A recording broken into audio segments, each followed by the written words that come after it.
durri wanti namni dhabuu amaanaadha. Arra amaanaan eessa jirti? Namni wal shakkuu malee amanuu dhiisee, wal jibbuu malee jaalalli dhabamtee, wal qeequu malee wal utubuun dhabamtee amaanaa wanni jedhamu fuudhamee jiruu buraaxayaa tokko akkasitti namni marti jiraataa jira. Namni hedduun irra wal ganaa jira, walitti darbuu jira, keessa jiraataa jira.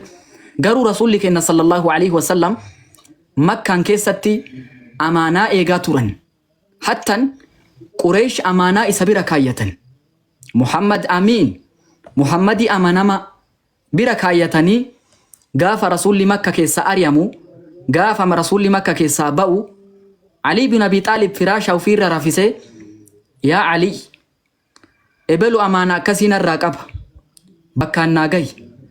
Ebelullee amaanaa akkasiin irraa qaba, bakkaan naa gahi jedhanii Aliyyitti dhaamatan.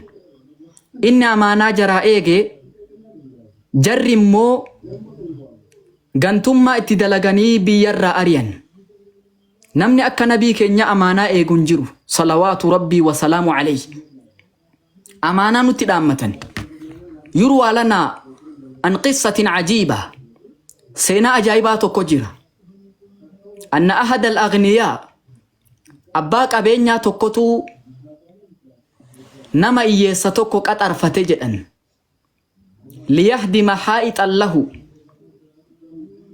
haxirii dallawa isaa akka inni diigee ijaaruuf abbaan qabeenyaa tokko hiyyeessa tokko yaamee jedhan.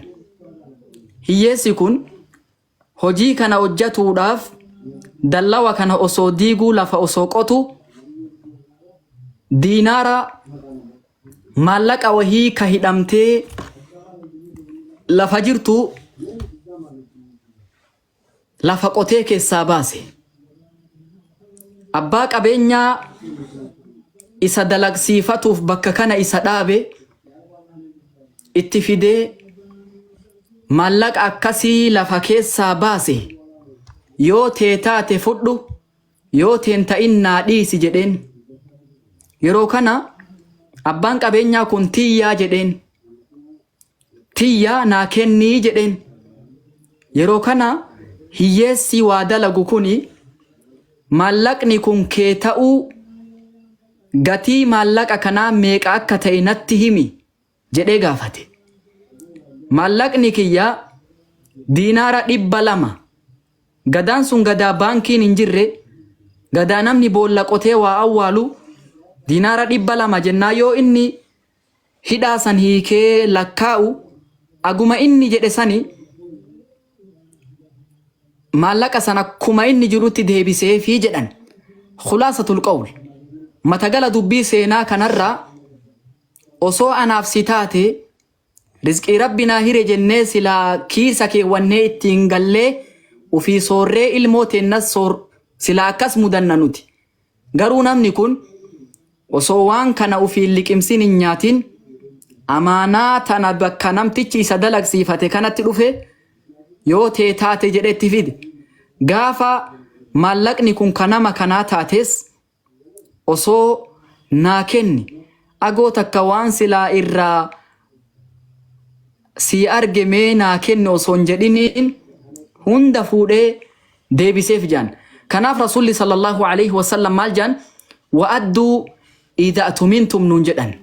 Yoo namni isin amanee amaanaa tokko isin bira kaayyate, amaanaa san hin ganinaa, amaanaa san hin diiginaa, amaanaa san bakkaan gayaa nuun jedha Rasuulli keenya sallallahu alaihi wasallam. Maaliif jennaan dubbiin amaanaa tun jabduudha. Jireenyi kee kun amaanaadha. Rabbiin keenya subhaanahu wa ta'ala, innaa caradna al-amaana ala as-samaawaati wal-ard wal-jibaal fa'abayna an yaxmilnahaa wa ashfaqna minhaa wa hamalaha al-insaan innahu kaana zaluuman jahuulaa.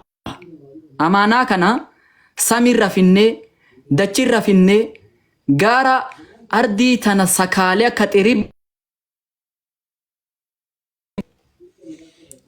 Garuu wanni kun hundi amaanaan dandeenyu jechaa didanii ja'a Rabbiin keenya subhaanahu wa ta'ala. Wa hamalaha al-insaan, ka amaanaa baate, ka amaanaa ufitti fuudhe eenyu? Ilma namaati. Sababa wallaaluma isaatiif miidhaa lubbuu isaa irraan ga'urraa amaanaa guddaa kana fuudhe. Eentu amaanaa bakkaan gayaa jira uf haa laallu. Kanaaf jireenya keenya guutuu ka amaanaan jiraataa jirru bakkaan haa geennu amaanaa kana haa guunnuun dhaamsa kiyya. Rabbiin keenya subhaanahu wa ta'ala amaanaa kanarraa akka nu gaafatu rasuulillee akka cimsanii nuu dhaaman dhaamsa kiyyaan dagatinaan isiniin jedha. Wanti kun daldala itti jannata ittiin bitatanii warra amaanaa eegu nu hundaa rabbiin keenya subhaanahu wa ta'ala nu haa taasisu. Itti aansuun rasuulli keenya alayhi salaatu wassalaam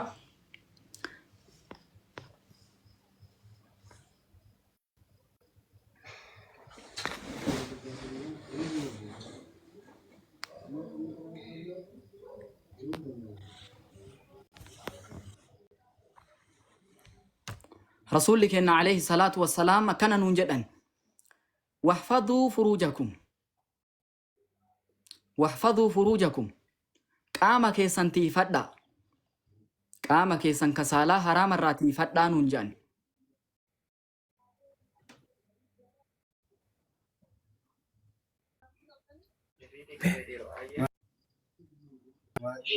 مايكي كبدا مايكي محمد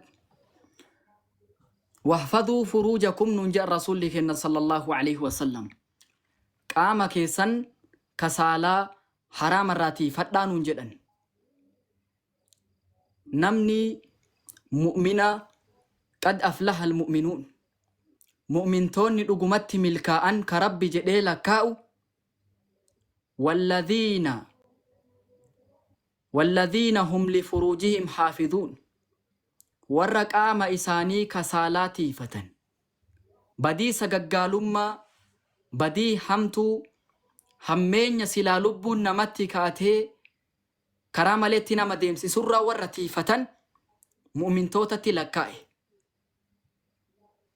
Rasuulli keenya sallallahu alayhi wasallam gaafa wahfaduu furuujakum nuun jedhan qaama keessan tiifadhaa kasaalaa haraamarraa jedhan malee haadha manaa wajji rafuun jenne ka haadha manaa dhoorgaa san hin jenne. Rasuulli keenya gaafa tokko waa'ee sadaqaa dubbatan gaafa muhaajirri iyyeeyyii walitti dhuftee ذهب أهل الدثور بالأجور warri qabeenya qabu nu dura taran akkuma nuti salaannu salaatan akkuma nuti soomannu soomanan garuu qabeenya yatasaddaquuna bifuduli amwaalihim qabeenya isaan irraa hafe kennatan turanii nuti waan sadaqan nun qabnu jennaan rasuulli keenya sallallahu alaihi wasallam maa rabbii waan sadaqatan isiniin goone jedhan. Inna likulli tasbihatin sadaqa subhanallah jechuun sadaqa alhamdulillah jechuun sadaqa wallahu akbar wala ilaha illallah kuni hundi sadaqaadha jedhan. Hattan gurshaa ati haadha mana keetii gurshitutu sadaqaadha. Akkasuma wafii bud'i ahadikum sadaqa ciisa ati haadha mana keetii wajji ciistu haadha mana keetii wajji rafuun sadaqaadha jedhe.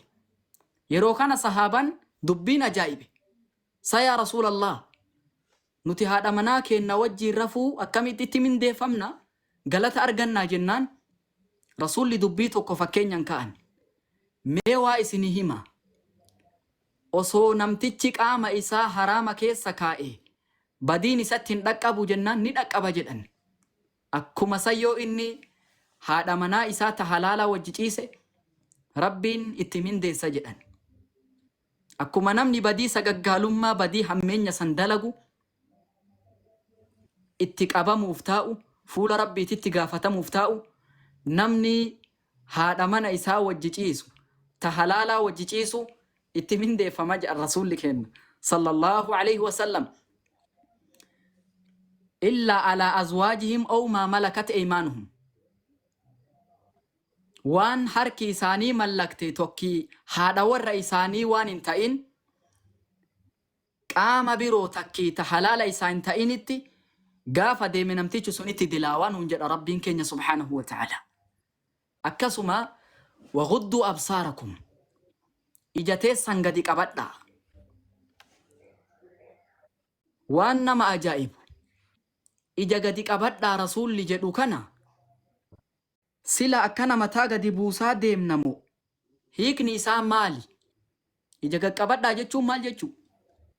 Ija gadi qabadhaa jechuun kulla ما نهى الله عنه ورسوله صلى الله عليه وسلم والربين كينيا أكسم نبي ربي صلى الله عليه وسلم حرام إراد أورغن وام محرمات وام بديهن در رأيجا كان قد قبطوا رجلا